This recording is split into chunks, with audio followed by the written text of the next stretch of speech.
Welcome to the Week in Review Part 2. You've reached Talking with Dr. Terry, 180 Seconds to a Better You, message number 42. I'm Dr. Terry Wurzbacher, and this call is dedicated to Andrew in Tennessee. It'll also be pretty fast so I can get everybody's comments in. Continuing with the comments from this week's calls, on creating your own question of the week, Holly decided after she flew home she was going to make a plan for the week. Erin finds she makes a list to avoid doing something. I do that too. Andrew in Tennessee focuses his life around goals and values, concentrating on faith, family, fitness, finance, and friends. I think I got them right. Frank Soma doesn't need to use the question of the week in his professional life, but perhaps maybe it would work in the personal life. I don't know. Chad Smith mentioned the guy who started UGG shoes and said that we don't give birth to adults. I think that's really important for us to remember. Kathy in New Jersey liked the idea of posting things around the house to remind each of us.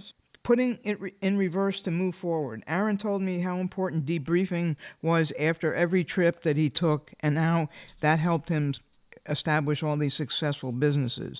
April feels that debriefing is one of the most valuable teaching tools, and she uses it with her kids too. Lynn Brom was required to do a debrief in her job as a professional fundraiser. They had to fill out contact reports, creating an institutional memory and further information. I was fascinated by that. Andrew Murata talked about the value of video debrief as a referee, where he could see his body language and watch other people's reactions.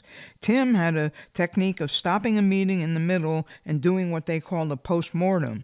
They would do the post-mortem as if they had lost the deal and try to fix those things before they go wrong.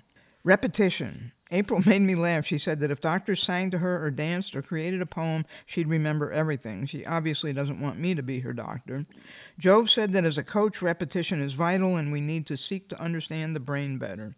Rich Ruffalo likened learning repetition to doing reps and block training. You do it till you own it. The shattered windshield. Karen noted that it's important for people to be heard, and our job is to just be there and acknowledge it. Andrew in Tennessee said this is what makes communication so difficult and why the art of asking follow-up and clarifying questions is so important. Paul started to tell me about squirrels and chipmunks and never finished. In the butt call, April said they say this to their employees. It sounds as if you encountered some minor resistance. How are you going to resolve this? Aaron said his girls were taught to say, I didn't make it a priority. Paul Babcock talked about a book he was reading on consistency, said if you're using buts, you're not being consistent. The best of all messages I could hope for was when Coach Clifford apparently made a butt call, and I got to hear 3 minutes of his conversations. But don't worry, I'll never tell.